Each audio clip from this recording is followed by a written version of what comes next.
why we send and why we go, 3 things to relearn about God and his gospel. I can't develop any of these. I'm just flying over them. 1, we send and we go because that's why God saved us in the first place. These are some of the last words of Jesus right here. And he said, as the Father has sent me, even so I am sending you. Last words are important. There's information about the Godhead here. Jesus tells the disciples that Father God has a plan. The sending assignment is not done with the sent Son. The Father's whole aim is to instill his Son's mission in millions of passionately redeemed followers. That's why Jesus wasn't just ad-libbing when he said, follow me, or I will make you fishers of men. I think about this whenever we have worship time in our church. Because if all of our songs about loving Jesus and being like Jesus, if they mean anything, they mean being shaped by his sending heart. Taking on the life of Jesus means you either send like the Father or you go like the Son. There is no third option of being saved by Jesus and then living life on your own terms. Jesus doesn't work that way.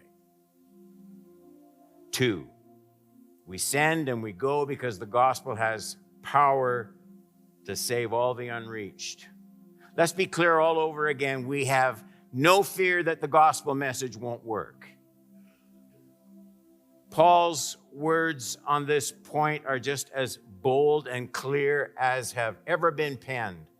I'm not ashamed of the gospel, for it is the power of God for salvation to everyone who believes, to the Jew first and also to the Greek. Don't skip over the fact that Paul defines the gospel as filled up with the concentrated power of God. So the parting of the Red Sea and all the plagues of Egypt are child's play compared to what God does in making spiritually dead people live and spiritually blind people see. He is almighty to do it. 3, we send and we go because when we receive the gospel, it saves us from living for ourselves.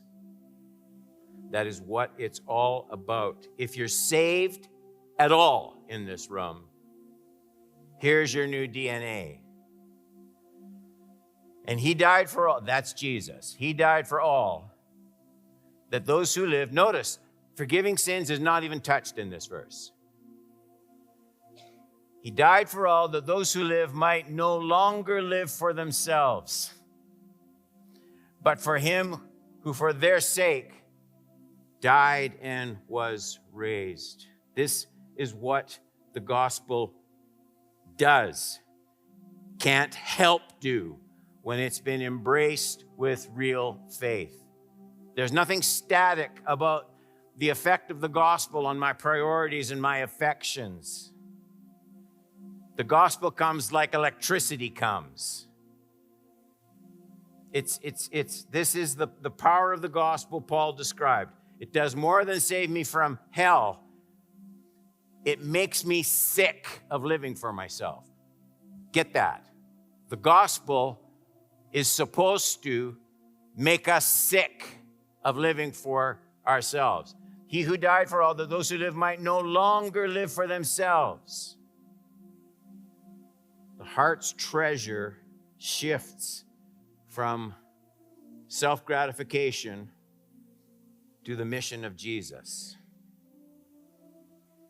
There is no other New Testament way to describe the effect of conversion on our affections. It's a manifest change. It's an obvious change. It's a visible change. It's a permanent change. You come to sense the emptiness of the very things that you used to find most fulfilling. That's what the gospel does. You find emptiness in the things you once found most fulfilling. They just can't excite you anymore. Test the transformation of your deepest affections where you're sitting right now. I'm going to teach you a simple little rhyme that you'll be able to learn and say with me. Can you put that up on the screen? There it is. Let's read it out loud. My greatest treasure is made clear by what brings me most pleasure here. Let's read it again. My greatest treasure is made clear by what brings me most pleasure here. And everyone said,